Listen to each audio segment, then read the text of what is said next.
So here we are at St Pancras Station in London. I've got my easel there, as you can see now. The reason we're here is actually to do some watercolour painting at Waterstones in Piccadilly Circus, their flagship store, and we are there with Search Press. I've wrote 9-10 books with Search Press over the years, and we're here to do an event. They've asked me to come along and do some watercolour demos and some workshops.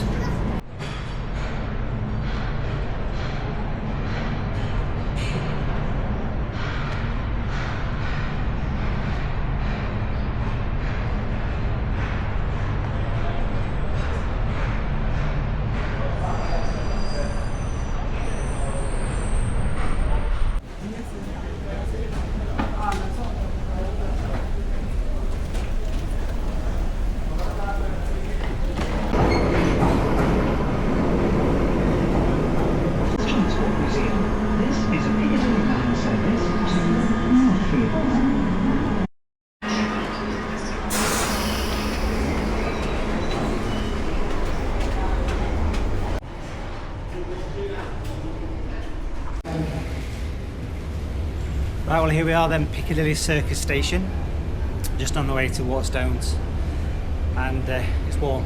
See you in a bit. Looks like Ethan Hunt's due in town.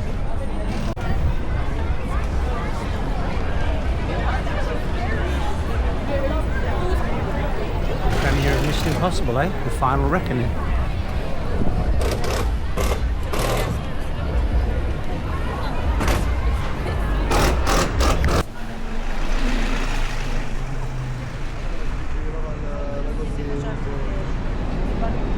So, if you can hear me, here we are in Piccadilly Circus, ready for the Waterstones event. Looking forward to this.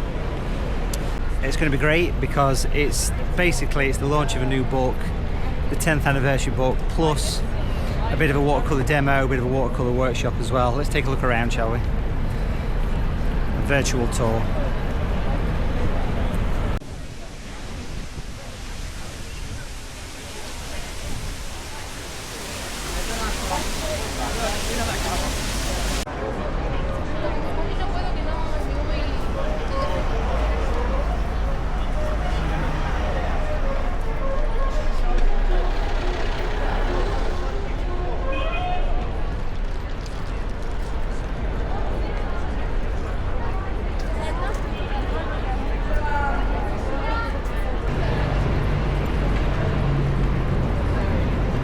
Is we should get these turquoise coloured brushes and give them a bit of a rinse. I don't quite know how clean they actually are.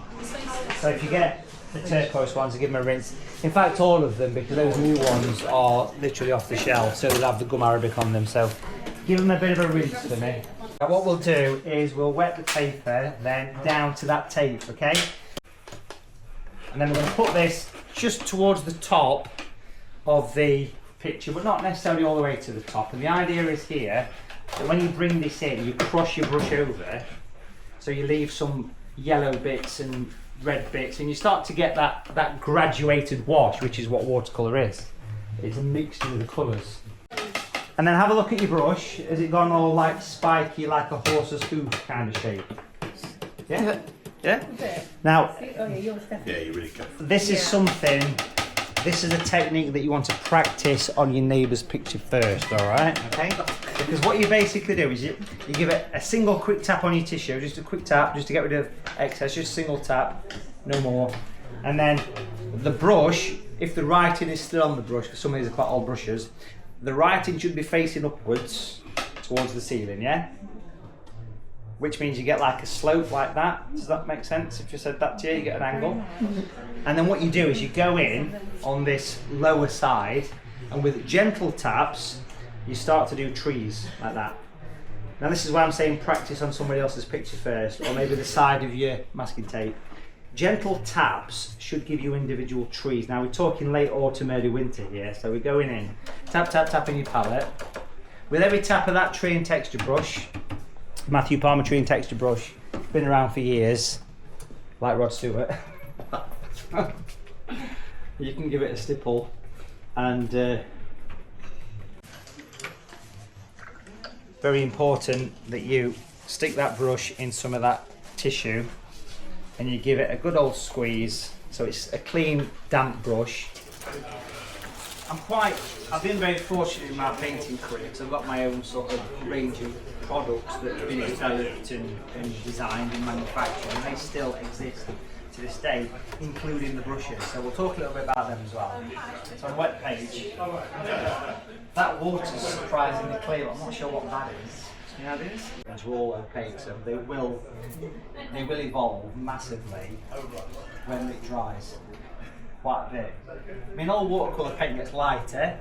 Some colours will change when they dry, like these skin tone colours, because they're opaque, basically. Has it cooled you down? I mean, this is the future. It's the future of painting, because it's interactive. It's like 4D, because you've got a cool breeze blowing, and if you've got some, them little polystyrene balls to throw up there, Yeah. and then these seats are going to start vibrating in a minute. It's all similar like going to a 4D cinema. This interactive art demos.